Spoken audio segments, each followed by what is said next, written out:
Welcome to Paikar defence academy Balasore, best academy for preparation of defence exams. तो आज हम पढ़ेंगे मोशन एंड डिस्प्लेसमेंट बेसिकली। तो मोशन एंड डिस्प्लेसमेंट बेसिकली बहुत important है हमारे आसपास की जो दुनिया है, हमारे आसपास का जो यूनिवर्स है, इसको समझने के लिए। क्योंकि बहुत सारी चीजें हैं हमारे आसपास जो हमेशा मोशन में रहती हैं, जैसे अर्थ का रोटेट होना सन के अराउंड। तो मोशन के अंदर काफी सारे कॉन्सेप्ट्स हमें सीखने समझने को मिलते हैं। तो आइए सबसे पहले इन दो टर्म्स का मीनिंग हम थोड़ा जस्टिफाई करें। तो मोशन, जैसा मैं आपको बता रहा था, मोशन मतलब किसी भी चीज का मूव होना, टू मूव। जैसे कोई एक ऑब्जेक्ट है, वो एक पर्टिकुलर पोजीशन पे है, ओके, तो थोड़ी देर बाद हमने उसे देखा, थोड़ी देर बाद वो चल के यहां पे पहुंच गया, ओके, एंड फिर थोड़े टाइम बाद देखा तो हमने ऑब्जर्व किया कि वो यहां पे पहुंच चुका है। So basically what we will say, हम क्या बोलेंगे, तो हम यही बोलेंगे, लेट अस जैसे ये पोजीशन थी ए, ये पोजीशन है B and this position is C. तो हमारा ऑब्जेक्ट ए से बी पे गया है, बी से फर्दर सी पे गया है, तो यानी कि वो मूव कर रहा है। तो basically we will say the object is in motion. अब इस चीज की एक बेस डेफिनेशन जो हमें फ्रेम करनी है मोशन की, तो बेस डेफिनेशन मोशन की ये बनेगी कि when an object changes its position with respect to time, okay, when an object changes its position with respect to time. या फिर हम इसे जस्टिफाई करेंगे कि when an object changes its position on applying some external force, okay, force बल लगाने पे जब कोई ऑब्जेक्ट हमारा मूव करे from one position to another position, तो उसे मोशन कहा जाता है, ओके। अब जैसा हमने मोशन की डेफिनेशन में समझा कि मोशन के लिए हमें सबसे पहले क्या चाहिए, फोर्स, ओके। फोर्स अप्लाई करने से ही क्या होगा, एक बॉडी मोशन में आएगी, ओके। तो फोर्स ही क्या करेगा, फोर्स ही मोशन स्टार्ट भी करेगा और फोर्स ही मोशन को स्टॉप भी करेगा। अब देखिए थोड़ा इस चीज को हम समझते हैं। सबसे पहले हम फोर्स की एक डेफिनेशन फ्रेम कर लें। तो force can simply be a push or a pull to a body, okay, push or pull to a body. किसी भी ऑब्जेक्ट को आइदर धक्का मारना या फिर पकड़ के अपनी तरफ खींचना। जैसे एक डोर है, एक दरवाजा है, तो हम उसे पुश करते हैं जब हम उसे बाहर की तरफ खोलते हैं, एंड पुल करते हैं जब हम उसे पकड़ के अपनी तरफ खींचते हैं। सो उससे क्या होता है, उससे हमारा दरवाजा खुल जाता है, मोशन होता है। So basically force is required to bring a body in motion, ठीक है। किसी भी बॉडी को मूव कराने के लिए हमें क्या लगेगा, हमें फोर्स लगेगी, ओके। अब मोशन किस तरह का होता है, ठीक है, कितने टाइप्स की मोशन होती है, तो इस चीज को थोड़ा समझने के लिए एक दो चीजें हम पहले अपने माइंड में बिठाएंगे। तो देखिए सबसे पहले एक ऑब्जेक्ट का जो स्टेट ऑफ मोशन है, स्टेट ऑफ मोशन, थोड़ा सा हम इसे समझेंगे। अब स्टेट ऑफ मोशन का मतलब क्या है, स्टेट ऑफ मोशन का मतलब क्या वो ऑब्जेक्ट मोशन में है या फिर वो ऑब्जेक्ट रेस्ट पे है। रेस्ट मतलब मोशन का ऑपोजिट, मतलब वो ऑब्जेक्ट अपनी पोजीशन चेंज नहीं कर रहा। जैसे इसी एग्जांपल में हम देखें, सपोज कीजिए हमारा एक ऑब्जेक्ट ए पे खड़ा हुआ है, ठीक है, तो थोड़ी देर बाद हमने उसे देखा, वो ए पे ही था, फिर थोड़ी देर बाद देखा, स्टिल वो ए पे ही था, मतलब it is not changing its position with respect to time, वो स्टेबल है। लेकिन अगर वो चेंज कर रहा है, जैसे हमने पहले समझा था कि वो ए से बी पे गया, बी से सी पे गया, देन इन सच केस वो मोशन में है, ओके। तो हम डिस्कशन कर रहे थे कि हमारा जो ऑब्जेक्ट है बेसिकली वो ए से बी पे गया, बी से सी पे गया, तो वो मोशन में कहलाएगा, ठीक है। तो ऑब्जेक्ट इज इन मोशन। लेकिन वो रेस्ट पे कब होगा, वो रेस्ट पे तब होगा जब वो अपनी पोजीशन चेंज ना करे, वो मोशन पे बना रहे, अपनी पोजीशन चेंज ना करे, ठीक है। तो उसका जो स्टेट ऑफ मोशन होगा it will be at rest होगा, ठीक है, okay. So object can have two states of motion, ठीक है, मोशन एंड रेस्ट, मतलब दोनों सेम टाइमिंग्स पे नहीं होंगी, या तो हमारा ऑब्जेक्ट मोशन में होगा या फिर रेस्ट पे होगा, ओके। तो बिफोर वी प्रोसीड फर्दर, सबसे पहले हम इन दो टर्म्स को अच्छे से समझें, ठीक है, मोशन एंड रेस्ट। तो देखिए सबसे पहले ये दोनों एक रिलेटिव टर्म्स हैं, रिलेटिव टर्म्स। यहां पे रिलेटिव टर्म्स का मीनिंग ये है दैट किसी एक के पर्सपेक्टिव में एक ऑब्जेक्ट, जैसे मैं बोलूं कि ये एक बस है, अगेन जो ए से बी पे गई, बी से सी पे गई, ओके। तो एक पर्सन के रिस्पेक्ट में ये बस चल रही है, लेकिन हो सकता है किसी दूसरे के पर्सपेक्टिव में ये बस ना चल रही हो, ये बस क्या हो, रेस्ट पे हो। मतलब अगर एक पर्सन को लगता है कि एक ऑब्जेक्ट मोशन में है, तो it is not always necessary कि दूसरे को भी वही लगे कि वो मोशन में है। मतलब ये देखने वाले के नजरिए के ऊपर डिपेंड करेगा कि ऑब्जेक्ट का स्टेट ऑफ मोशन क्या है, कि ऑब्जेक्ट मोशन में है या ऑब्जेक्ट रेस्ट में है। जैसे सपोज कीजिए यहाँ पे एक बिल्डिंग है, एक टावर है, ओके, एंड यहाँ पे आप खड़े, you are standing in front of it. तो आपने इस बिल्डिंग को देखा, ओके, तो आपके लिहाजे में, आपके पर्सपेक्टिव में ये बिल्डिंग क्या है? ऑब्वियस है, इट इज एट रेस्ट, ठीक है, ये रुकी हुई है, कहीं नहीं जा रही। लेकिन सपोज कीजिए इसी बिल्डिंग को अगर कोई एस्ट्रोनॉट देख रहा है, आउटर स्पेस में जाके अगर हम देखें तो व्हाट वी विल ऑब्जर्व, तो हम देखेंगे जब पूरी की पूरी अर्थ ही घूम रही है, ठीक है, तो ये बिल्डिंग भी क्या होगी? ऑब्वियस है, ये बिल्डिंग भी मोशन में होगी। तो अब आप कहेंगे कि ये बिल्डिंग क्या है? रेस्ट पे है, ठीक है। लेकिन कोई दूसरा कहेगा कि no, it is not at rest, तो इट इज इन मोशन। तो हम किसकी बात को सही मानेंगे? ऑब्वियस है, हम दोनों की बात को ही सही मानेंगे, ठीक है। तो इसलिए हमें जब भी स्टेट ऑफ मोशन डिफाइन करना है किसी ऑब्जेक्ट का, तो वहां पे हमेशा एक रेफरेंस पॉइंट मेंशन करना है, ठीक है। Like this building is at rest with respect to the observer or with respect to the person standing in front of it, ठीक है। Where as this building is in motion with respect to anyone who is looking at it from the outer space, ठीक हो गया। इसका एक दूसरा example भी हम लोग लेके चल सकते हैं। सपोज कीजिए there is a bus, okay, 2 peoples are sitting in this bus, ठीक है। ये पर्सन 1 है, ये पर्सन 2 है। बस is moving in this direction, okay. अब आप फिर से देखिए, पर्सन 1 एंड पर्सन 2 एक दूसरे के आमने सामने बैठे हैं। अब पर्सन 1 कहेगा पर्सन 2 से कि यू आर एट रेस्ट, ठीक है, आप रेस्ट पे हैं। और पर्सन 2 भी क्या कहेगा 1 से कि yes, you are also at rest, ठीक है, आप भी रेस्ट पे हैं। लेकिन आप सपोज कीजिए एक थर्ड पर्सन यहां पे खड़ा है, ओके, आउटसाइड द बस, और बस इस तरफ मूव कर रही है। अब वो देखेगा कि उसके सामने से एक बस आई और निकल के चली गई। तो थर्ड पर्सन के रिस्पेक्ट में क्या थर्ड पर्सन ये कभी कहेगा कि पर्सन 1 एंड 2 रेस्ट पे थे? नहीं, उसके रिस्पेक्टिव में, उसके पर्सपेक्टिव में ये दोनों क्या हैं? ये दोनों मोशन में, ओके। सो यहाँ पे भी क्या कहेंगे कि पर्सन 1 जो है वो 2 के रिस्पेक्ट में क्या था? 2 के रिस्पेक्ट में तो वो रेस्ट पे था, लेकिन 3 के पर्सपेक्टिव में वो क्या था? 3 के पर्सपेक्टिव में वो मोशन में था। तो पर्सन 1 जो हुआ या फिर पर्सन 2 जो हुआ, बेसिकली इसका स्टेट ऑफ मोशन देखने वाले के नजरिए के ऊपर डिपेंड करता है, ठीक है। So therefore we will conclude कि ये जो टर्म्स हैं, motion and rest, they are what? They are relative terms. ये रिलेटिव टर्म्स हैं, मतलब किसी एक ऑब्जेक्ट का मोशन में होना जरूरी नहीं है कि दूसरे के ऑब्जेक्ट रिस्पेक्टिव में भी वो मोशन ही होगा, ठीक है। It can be at rest, okay. So we concluded कि motion and rest are what? Relative terms, ठीक है। अब हम थोड़ी सी डिस्कशन करते हैं ऑन टाइप्स ऑफ मोशन, ठीक है। मोशन कितने प्रकार का है? मोशन की कितने टाइप्स हैं? सबसे पहले अगर एक ऑब्जेक्ट हमारा बिल्कुल स्ट्रेट लाइन में चल रहा है, ठीक है, जैसे वो ए से चला था, बिल्कुल सीधा चल के बी पे गया और बी से फिर सी पे गया, एंड इट कीप मूविंग, ठीक है, वो बिल्कुल एक पर्टिकुलर डायरेक्शन में स्ट्रेट चल रहा है, तो वी कॉल इट रेक्टिलिनियर और लीनियर मोशन, ओके। रेक्टिलिनियर और what we simply call it linear motion, rectilinear और लीनियर मोशन।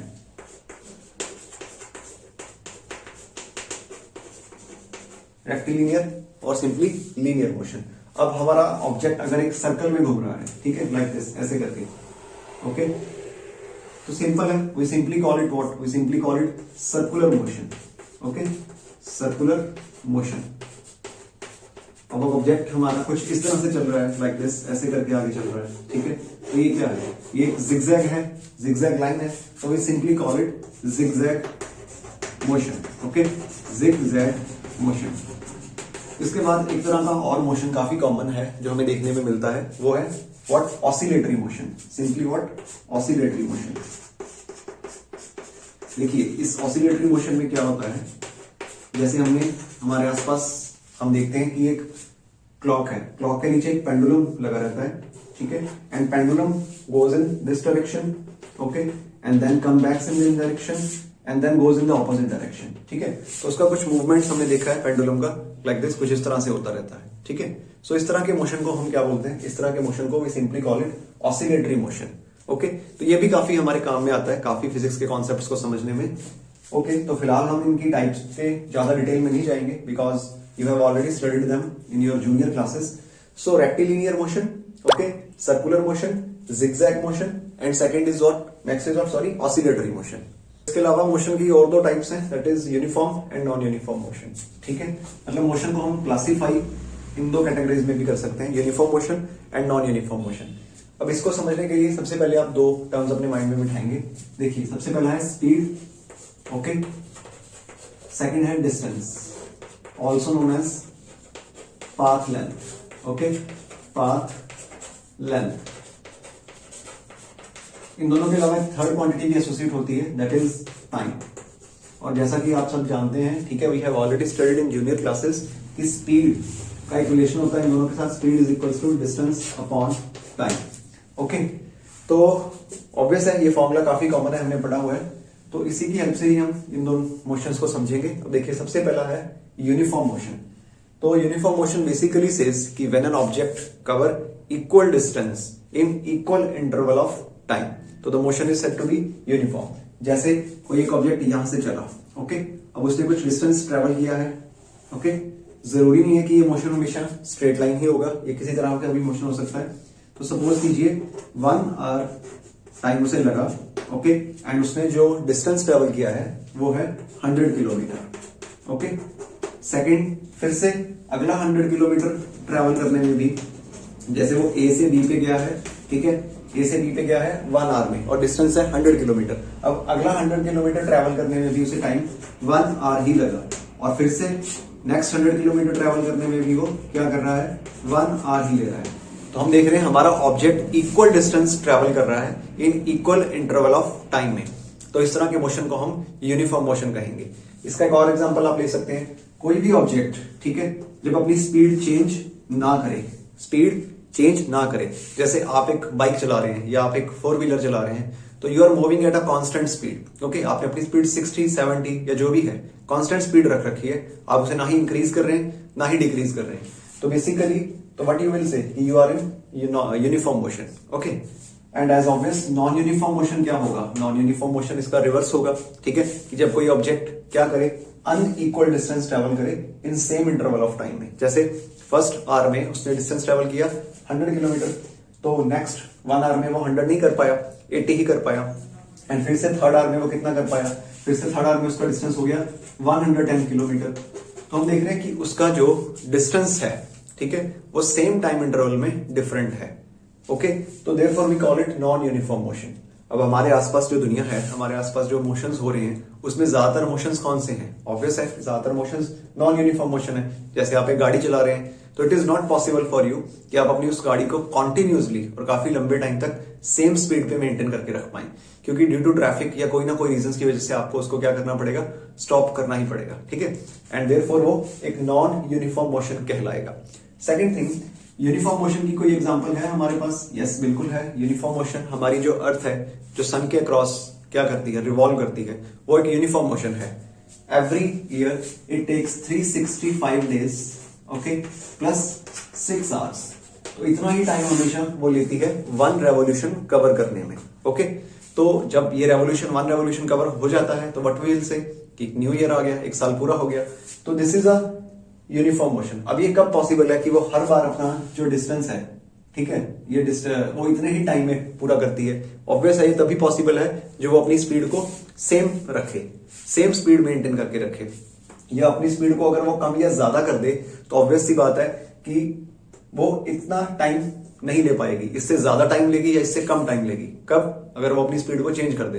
लेकिन हमें पता है ऐसा नहीं होता, तो देयरफॉर वी विल से कि the revolving of earth around the sun is a uniform motion. तो वो यूनिफॉर्म मोशन की एक एग्जांपल है, ओके। अब हम थोड़ा सा डिस्कशन इस चीज के ऊपर भी करते हैं कि speed is equal to distance upon time. तो स्पीड आप सब जानते हैं। अब हम एक छोटे से पॉइंट को पहले डिस्कस कर लें। देखिए, मैं आपसे कहूं कि ऑब्जेक्ट्स का मोशन हुआ है, ठीक है, एक ऑब्जेक्ट चल रहा है एंड उसका मोशन हुआ है, लेकिन मोशन कितना हुआ है, ओके। तो ये चीज हमें कैसे कैलकुलेट होगी, कहां से पता लगेगी? ऑब्वियस है, ये चीज हमें स्पीड से पता लगेगी। जैसे एक ऑब्जेक्ट जो यहां पे था, okay, let us just mark it as point A, and दूसरा ऑब्जेक्ट यहां पे था, ठीक है। तो दोनों ऑब्जेक्ट्स ने ए पॉइंट से चलना स्टार्ट किया, ओके, चलते गए, ओके, बी पे पहुंच गए, पोजीशन बी पे दोनों ऑब्जेक्ट हमारे पहुंच चुके हैं। लेकिन हम लोग एक चीज देखेंगे, दैट इज व्हाट, ये हमारा ये वाला ऑब्जेक्ट जो है, ये पहले पहुंच गया, वेयर एज इससे थोड़ा सा टाइम ज्यादा लगा, ऊपर वाले ऑब्जेक्ट को ज्यादा टाइम लगा, नीचे वाला थोड़ा पहले पहुंच गया। ऑब्वियस है। अब आप क्या बोलेंगे कि किस ऑब्जेक्ट ने मोशन ज्यादा किया है? देखिए ऑब्वियस है कि इस केस में दोनों ऑब्जेक्ट्स ने जो मोशन किया है, ठीक है, वो सेम है, लेकिन टाइम उन्हें डिफरेंट लगा है। Okay, different time is there. अब ऑब्वियस है कि अगर ये पहले पहुंचा था और ये बाद में पहुंचा था बेसिकली, ठीक है, तो इन दोनों में कोई ना कोई डिफरेंस तो रहा होगा, बिल्कुल है। तो वो डिफरेंस किस चीज का है? वो डिफरेंस है स्पीड का। तो जो पहले पहुंच गया उसकी क्या है? उसकी स्पीड ज्यादा है, एंड स्पीड का जो यूनिट है that is metre per second. ठीक है, तो ये हमने ऑलरेडी पढ़ा हुआ है कि स्पीड को आप मेजर किस क्वांटिटी में करेंगे, कौन सा हमें यूनिट लगेगा। जैसे टाइम का यूनिट सेकंड होता है, डिस्टेंस का यूनिट मीटर होता है, तो स्पीड का जो यूनिट होगा वो क्या होगा? Metre per second. Okay, so will represent it like ms-1। Okay, metre per second. ठीक है, फाइन। तो speed is going to tell us कि एक ऑब्जेक्ट में कितना मोशन हुआ है। ठीक है, मोशन ज्यादा हुआ है, ऑब्जेक्ट ने ज्यादा मोशन किया है या कम मोशन किया है। ठीक है, तो स्पीड जैसा कि आप देख पा रहे हैं कि it depends upon distance and it depends upon time. अब थोड़ी सी डिस्कशन हम डिस्टेंस के ऊपर भी कर लें। तो distance is actually a path length. Okay, देखिए इस चीज को थोड़ा सा समझिए। तो मैं आपसे कह रहा हूं कि एक ऑब्जेक्ट फिर से हमारा यहां से चला ए से and it goes to B, A से चल के वो बी पे जाता है। ठीक है, अब उसने कितनी पाथ लेंथ कवर करी है, मतलब ए से चल के बी पे जाने में ये जो पाथ था, ये जो रास्ता था, इसकी लेंथ कितनी है? What is path length? तो इसी चीज को हम बोलेंगे distance. Okay, distance covered by an object basically. So this is distance, and जो टाइम उसे लगेगा ऑब्वियस है, टाइम को आप सब समझते हैं क्योंकि काफी कॉमन क्वांटिटी है। ठीक है, ओके, तो ये जो तीन फिजिकल क्वांटिटीज हमने पढ़ी that is speed, distance and time, ये हमें काफी एक्सटेंड तक मोशन को समझने में हेल्प करेंगी। Okay, so this is as we already discuss कि this is what we call path length. Okay, अब जैसे मैं आपको एक एग्जांपल दूं, जैसे an object cover a distance of 100 kilometre. Okay, an object covers a distance of 100 kilometre in 2 hours. ठीक है, तो वो हमें क्या कह रहा है? वो हमें ये कह रहा है कि एक ऑब्जेक्ट ने 100 किलोमीटर डिस्टेंस ट्रेवल किया है। ओके, तो टाइम उसे कितना लगा? टाइम उसे लगा 2 आवर्स। तो दिस इज की कैलकुलेट इट्स स्पीड। तो ऑब्वियस है, फॉर्मूला बिल्कुल स्ट्रेट फॉरवर्ड है, आपको सिर्फ डिवाइड ही करना है। तो 100 अपॉन सिंपली व्हाट 2। ओके, तो ये हमारे पास क्या आएगा? ये हमारे पास स्पीड आएगी। ठीक है, which is 50 kilometre per our, मतलब 1 घंटे में वो 50 किलोमीटर डिस्टेंस ट्रेवल करता है, और दूसरा डिस्टेंस, बचा हुआ डिस्टेंस नेक्स्ट आवर में ट्रेवल करता है। ठीक है, अब सिंपली इसी क्वेश्चन को अगर हम मॉडिफाई कर दें कि the speed of an object is 50 kilometre per hour. ठीक है, and it took 2 hours to reach from A to B. Object की स्पीड 50 किलोमीटर है। ओके, एंड उसे 2 घंटे लगते हैं ए से बी में पहुंचने पे। तो कैलकुलेट द डिस्टेंस। तो ऑब्वियस है, you can understand distance calculation में आप समझ सकते हैं कि अगर speed is equals to distance upon time है, तो डिस्टेंस इज इक्वल्स टू क्या होगा? Distance is equals to speed into time होगा। तो स्पीड हमारे पास as per statement 50 and time हमारे पास क्या आ गया? 2। सो हमारा डिस्टेंस कितना आ गया? 100 किलोमीटर। Okay, 100 kilometre. नेक्स्ट जो क्वांटिटी हमें थोड़ी स्टडी करनी है वो है डिस्प्लेसमेंट। Okay, displacement. अब देखिए बेसिकली डिस्प्लेसमेंट में कुछ नया नहीं है, डिस्प्लेसमेंट डिस्टेंस ही है एक तरह से। तो हम थोड़ा सा इसमें डिस्कशन करते हैं। तो बिफोर वी गो हेड हम एक चीज समझते हैं। देखिए हमारे आसपास जो दुनिया है, हमारे आसपास जो फिजिक्स है, ठीक है, तो इसको समझने में हमें काफी सारी क्वांटिटीज को स्टडी करना पड़ता है which are known as physical quantities, जैसे speed, distance, time, acceleration. Okay, तो ये सारी की सारी क्या है? ये सारी की सारी वो फिजिकल क्वांटिटीज हैं जो आपको अपने आसपास की दुनिया को समझने में हेल्प करेंगी। ओके, अब इन सारी फिजिकल क्वांटिटीज को हम क्या करेंगे? इनको हम कैटेगराइज करेंगे। ओके, तो इन क्वांटिटीज को हमने कैटेगराइज कर रखा है कि whether these quantities are scalar or they are vector. Okay, vector. हमारे नेचर में, हमारे आसपास जो यूनिवर्स है, यहाँ पे जो क्वांटिटीज एग्जिस्ट करती हैं, ठीक है, उनमें इस क्वांटिटीज को हमने या तो स्केलर कैटेगरी में रखा है या वेक्टर कैटेगरी में रखा है। देखिए स्केलर वो क्वांटिटीज होंगी जिनके पास एक सिर्फ क्या है? सिर्फ एक मैग्नीट्यूड है। ओके, मैग्नीट्यूड यानी कि एक पर्टिकुलर वैल्यू। ओके, और वेक्टर क्वांटिटीज वो होंगी जिनके पास एक पर्टिकुलर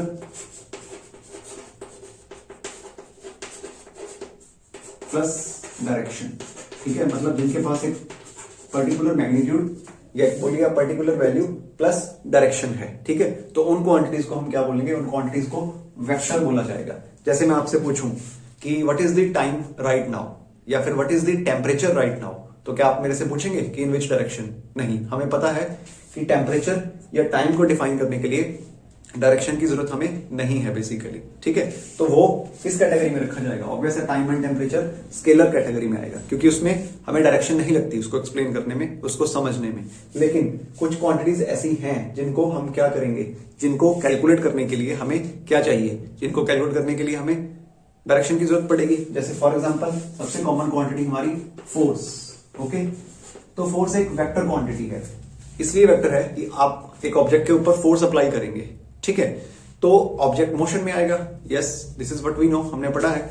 लेकिन वो किस तरह के मोशन में आएगा और कितना मोशन में आएगा, ये डिपेंड करेगा कि आपने जो फोर्स अप्लाई करी है वो किस डायरेक्शन से अप्लाई करी है। जैसे this is an object, okay, तो अगर मैं इसके ऊपर एक फोर्स लगा रहा हूं इस डायरेक्शन में, तो सपोज कीजिए मेरा ऑब्जेक्ट इस डायरेक्शन में मूव कर रहा है, ठीक है। अब मैंने क्या किया, मैंने अपनी फोर्स की डायरेक्शन जो थी वो थोड़ा सा चेंज कर दी।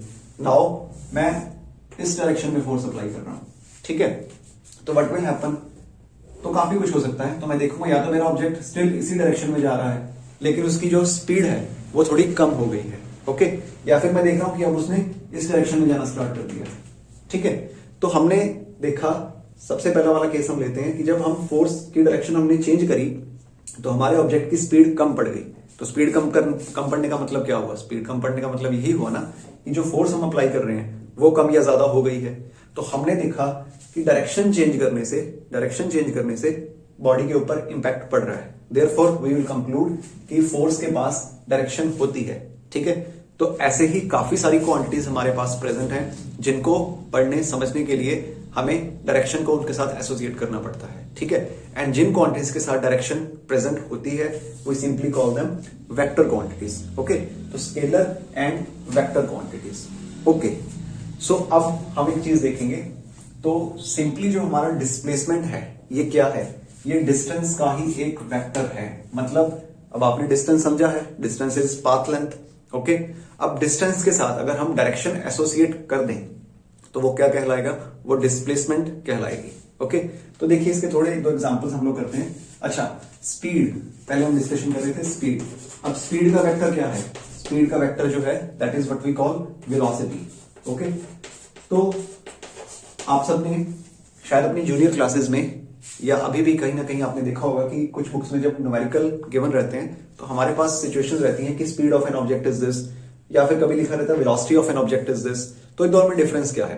तो इन दोनों में बेसिकली कोई डिफरेंस नहीं है।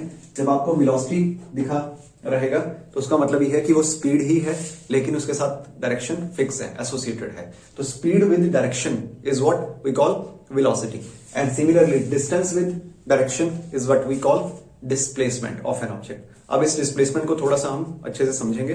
डिस्प्लेसमेंट जैसा हम डिस्कशन कर रहे थे, देखिए एक ऑब्जेक्ट है, लेट अस जस्ट से कि वो ए पे खड़ा है, ठीक है, और हमारा वो ऑब्जेक्ट ए से चल के डी पे जाता है, ओके, बी पॉइंट पे जाता है, एंड देन वो क्या करता है? वो अपनी डायरेक्शन चेंज करता है and it goes at this point which is what we call सी।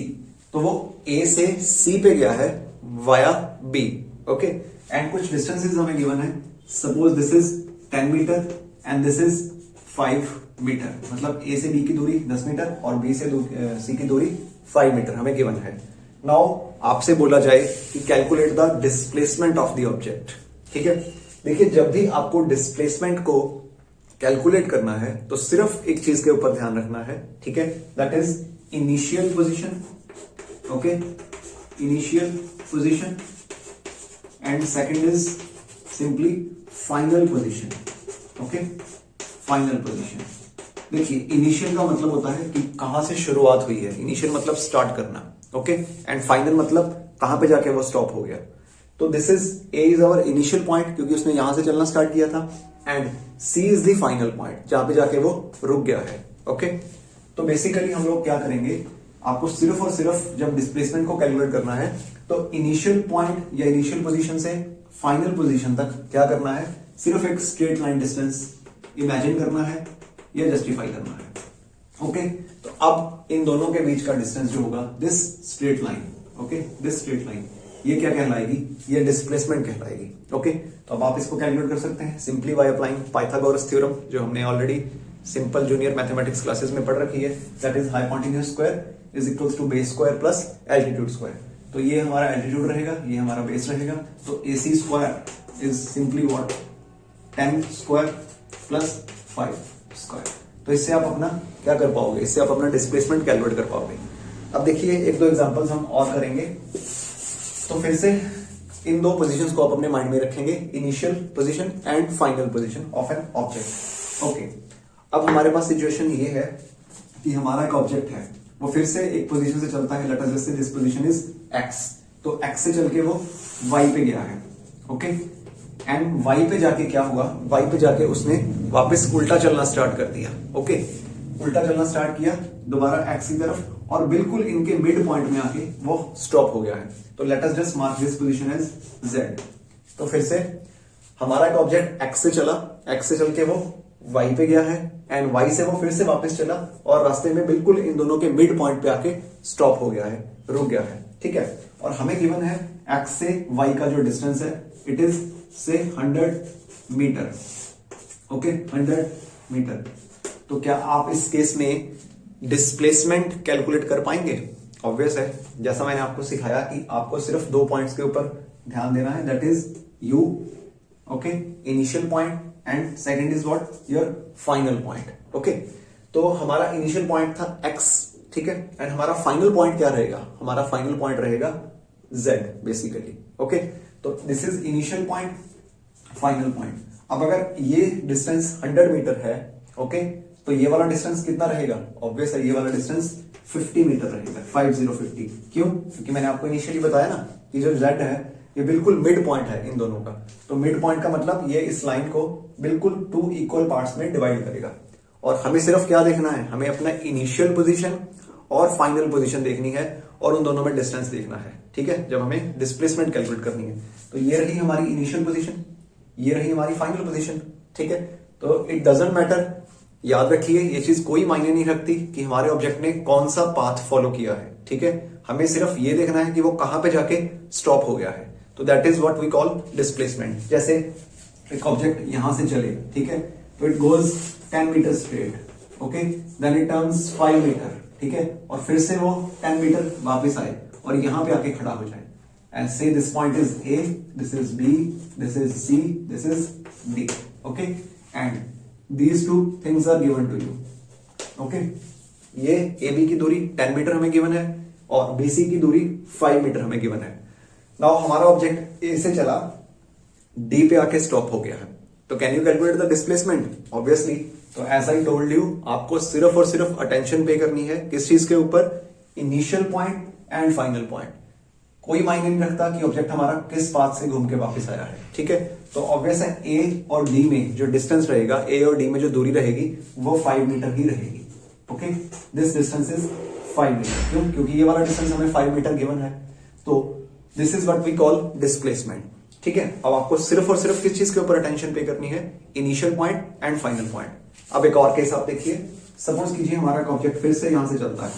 ठीक है, एक स्टेटमेंट है कि अ पर्सन, ठीक है, पर्सन जिसका नाम है राहुल, तो Rahul goes from home to school. ठीक है, वो घर से school. Okay, so what we were discussing कि Rahul goes from home to school, ठीक है, and then come back to the home again. Obvious है, हम सब में, जैसे आप हैं, आप स्कूल या कॉलेज जाते हैं एंड देन वापस आ जाते हैं। ठीक है, और सपोज कीजिए आपके घर से आपका जो स्कूल है इट इज 5 किलोमीटर, वो 5 किलोमीटर के डिस्टेंस पे है। ठीक है, तो what is your displacement when you came back to home? Okay, तो इस केस में डिस्प्लेसमेंट हमारा 0 रहेगा, 0। ओके, कैसे 0 रहेगा? इनिशियल पोजीशन क्या हुई, बिल्कुल हमारा होम हुआ। ठीक है, और फाइनल पोजीशन क्या हुई, तो फाइनल पोजीशन भी हमारा होम ही हो गया। क्यों? क्योंकि हम घर से चले और दोबारा घर पे वापस आ गए। तो इन दिस केस हमारा इनिशियल पॉइंट, या फिर आप बोलिए initial position and final position, दोनों क्या हो गई हैं, दोनों सेम हो गई हैं। ठीक है, एंड इन दोनों के बीच में ऑब्वियसली डिस्टेंस 0 रहेगा। ठीक है, and obviously therefore we call जो डिस्प्लेसमेंट है वो क्या है, डिस्प्लेसमेंट जीरो हो जाएगी। लेकिन क्या डिस्टेंस जीरो है? क्या आपने डिस्टेंस जीरो ट्रेवल किया? आप एक स्कूटी या एक बाइक लेके गए, ठीक है, एंड आपकी किलोमीटर उसके ऑडोमीटर से जो स्पीड, जो उसका डिस्टेंस दिखाने वाला मीटर रहता है, क्या वो आपको बताएगा कि आपने 0 किलोमीटर डिस्टेंस ट्रेवल किया है? नहीं। तो रिमेंबर, डिस्टेंस कभी भी जीरो नहीं होता। Distance can not B zero, displacement zero हो सकती है, ठीक है। एंड दूसरी थिंग, डिस्टेंस एंड डिस्प्लेसमेंट में एक चीज का आपको खास ख्याल रखना है कि इन दोनों में से हमेशा बड़ा कौन होगा, ठीक है। क्या ये पॉसिबल है कि डिस्प्लेसमेंट जो है वो हमारे डिस्टेंस से बड़ी हो जाए? अब ये सारे केसेस मैंने आपको डिस्कस कराए हैं, ठीक है। इन सारे केसेस को आप एनालाइज कीजिए और समझिए, क्या कोई भी केस हमें ऐसा मिलता है जिसमें हमारी डिस्प्लेसमेंट जो है it is greater than distance? क्या ऐसा होता है या फिर नहीं होता है? ठीक है। सो रिमेंबर, डिस्प्लेसमेंट जो है it can be equal to distance, ठीक है, और it can be less than distance, but it can not be more than distance, ठीक है, ऑब्वियसली। तो ये सारी सिचुएशंस आप एनालाइज करके इस बात को अच्छे से समझिए, okay. And that's it, all about our motion and displacement. उम्मीद है ये टॉपिक आपको अच्छे से समझ में आ गए होंगे, ठीक है। तो हम मिलते हैं आपको नेक्स्ट वीडियो में और एक और इंटरेस्टिंग टॉपिक के साथ।